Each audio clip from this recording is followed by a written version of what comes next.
കാളികൻ്റെ പുതിയൊരു അധ്യായത്തിലേക്ക് സ്വാഗതം. ദക്ഷിണകാശി എന്നറിയപ്പെടുന്ന കൊട്ടിയൂരിൽ വൈശാഖോത്സവം നടക്കുന്ന കാലമാണ്. എല്ലാ കാലത്തിനും അപേക്ഷിച്ച് ഈ കഴിഞ്ഞ വർഷവും ഈ വർഷവുമായി ആളുകളുടെ ശക്തമായ തിരക്കാണ് ക്ഷേത്രത്തിൽ അനുഭവപ്പെടുന്നത്. വളരെ നല്ല കാര്യം. പക്ഷേ എന്തുകൊണ്ട് ഈ തിരക്ക് വരുന്നു, എന്തെങ്കിലും പ്രത്യേക ഒരു കാരണത്താലാണോ വരുന്നത് എന്ന് ചോദിച്ചു കഴിഞ്ഞാൽ അങ്ങനെ നമ്മൾക്ക് സംശയിക്കേണ്ടിയിരിക്കുന്ന ഒരവസ്ഥയാണ് ക്ഷേത്രത്തിൽ ഇപ്പോൾ സംജാതമായിരിക്കുന്നത്. കാരണം ഒരുപാട് ചടങ്ങുകൾക്കും ഒരുപാട് വ്യവസ്ഥകൾക്കും ആചാരങ്ങൾക്കും അനുഷ്ഠാനങ്ങളും നടത്തി വരുന്ന ഒരു പരിപാടിയാണ്, ഒരു ആചാരമാണ്, ഒരു ഉത്സവമാണ് അക്കരെ കൊട്ടിയൂർ നടക്കുന്ന വൈശാഖ മഹോത്സവം. ഈ വൈശാഖ മഹോത്സവത്തിൽ ഒരുപാട് ജാതിക്കാർക്ക് അവരുടേതായ പ്രത്യേക കർമ്മങ്ങൾ ചെയ്യുവാനായിട്ടുണ്ട്.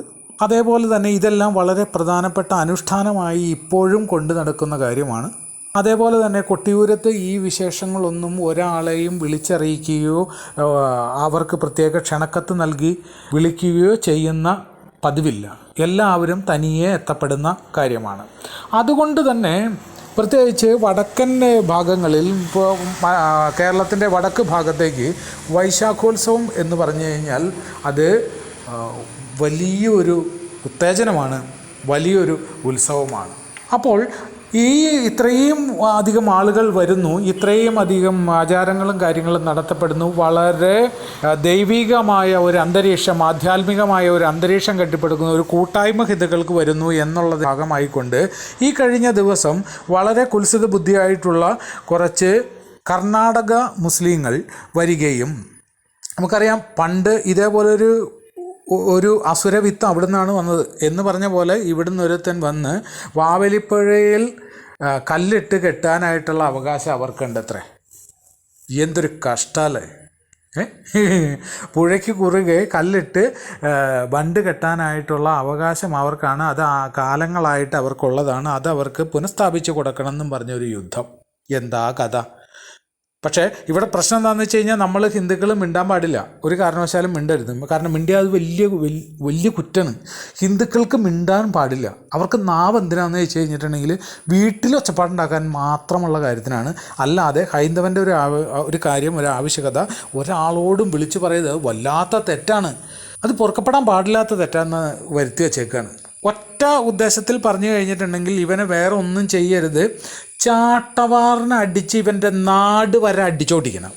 ഇത്രയും കാലം ഒരുത്തനെ പോലും ഇങ്ങോട്ട് കാണാതെ ഇവിടുന്ന് കാശടിച്ച് മാറ്റാന്നുള്ള വ്യാമോഹം കൊണ്ട് വന്നു കഴിഞ്ഞപ്പോൾ അവൻ്റെ മുക്കാലുള്ള സാധനത്തെ പിടിച്ച് തോർത്തുമുണ്ട് കൊണ്ട് കെട്ടിയിട്ട് അവൻ്റെ വീട് വരെ അടിച്ചോടിക്കുകയാണ് ഇതിനുള്ള ഒരേ ഒരു പ്രതിവിധി. അല്ലാതെ വേറെ ഒന്നുമല്ല. ഇതിനെക്കുറിച്ച് കൂലങ്കഷമായി ചിന്തിക്കുകയോ കാര്യങ്ങളോ ഒന്നും ചെയ്യരുത്.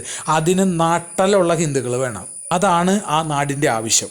അതില്ല എങ്കിൽ ആ നാട്ടുകാർ അടുത്ത നാട്ടുകാരെ അഭയം പ്രാപിക്കണം. ഞങ്ങൾക്ക് ഇങ്ങനെ ഒരു ആവശ്യമുണ്ട്, ഇത് നടത്തി തരണം എന്ന് പറഞ്ഞിട്ട്. അതിന് കേരള സമൂഹത്തിൽ ഒരുപാട് പേരുണ്ട്, ലക്ഷക്കണക്കിന് ആൾക്കാർ അതിന് തയ്യാറായിട്ടുള്ള ആളുകളുണ്ട്. അതാണ് ചെയ്യേണ്ടത്. അല്ലാണ്ട് അടുത്ത തവണ അവൻ ഈ കാര്യം ചെറുതായിട്ടും നടത്തിയിട്ട് അപ്പം തന്നെ അടുത്ത വണ്ടിക്ക് കയറി സ്റ്റാൻഡ് വിട്ടു. അവിടെ എല്ലാവരും നോക്കി നിന്നു. എന്തൊരു വിരോധാഭാസം! അവനെന്തോ ഭ്രാന്തനാ? ഇങ്ങനെ പിടിക്കുന്നവർ പോലീസ് പിടിച്ചു കഴിഞ്ഞാൽ ഇവരെല്ലാവരും മാനസിക രോഗികളാണ്. പുനരധിവാസം. അവനെ ഡോക്ടറെ കൊണ്ട് ചികിത്സിക്കുക, ഫുഡ് കഴിക്കുക, അവിടെ കൊണ്ടാക്കുക. കുറച്ചാൾ കഴിയുമ്പോൾ നമ്മൾ അവരെ പറ്റി കാണില്ല. ഒരു പരമനാറി ചാവാൻ കിടക്കുന്ന അവസ്ഥയിൽ അവൻ രാജ്യത്തെ മുഴുവൻ ബോംബിട്ട് തകർക്കാനായിട്ട് നമ്മുടെ കോയമ്പത്തൂരായിട്ട് അവിടെ ആയിട്ടും ബോംബിട്ട് നശിപ്പിച്ച് അവനെ ഇത്രയും കാലം നമ്മളുടെ ടാക്സ് കാശ് കൊടുത്ത് ഊതി വീർപ്പിച്ച് അവനെ നല്ല ഫുഡും കൊടുത്ത് ചികിത്സയും കൊടുത്ത് നിർത്തിയിരിക്കുന്ന ആ പരമ ചെറ്റ, അവന് വേണ്ടി പ്രാർത്ഥിക്കാനായിട്ട് ആഹ്വാനം ചെയ്യുന്ന മാധ്യമങ്ങളാണ് ഇപ്പോൾ ഉള്ളത്. ഓൺലൈനിൽ അവന് വേണ്ടി പ്രാർത്ഥിക്കുവാൻ വേണ്ടിയിട്ട് എന്ത് ചെയ്യണം ഇവനെയൊക്കെ? രാജ്യദ്രോഹ കുറ്റം ചുമത്തി അവനെ തൂക്കിക്കൊല്ലായിരുന്നു വേണ്ടത്. കാരണം ഇത് രാജ്യദ്രോഹത്തിന് വേണ്ടി രാജ്യത്ത് ഒരു കലാപം ഉണ്ടാക്കി കഴിഞ്ഞാൽ ഓരോരുത്തരുടെയും അവന് കിട്ടുന്ന ശിക്ഷ ഇങ്ങനെയാണെന്ന് തിരിച്ചറിവ് ജനങ്ങൾക്ക് വേണമായിരുന്നു. അവനെ ഒരു കാരണവശാലും നമ്മൾ തീറ്റിപ്പോറ്റി കൊണ്ടുവരാൻ പാടില്ലായിരുന്നു. ഒരു കാല് മാത്രമുള്ള അവൻ, അവൻ്റെ പേര് വരെ പറയാൻ നമ്മൾക്ക് അറപ്പാണ്, വെറുപ്പാണ് അവന്.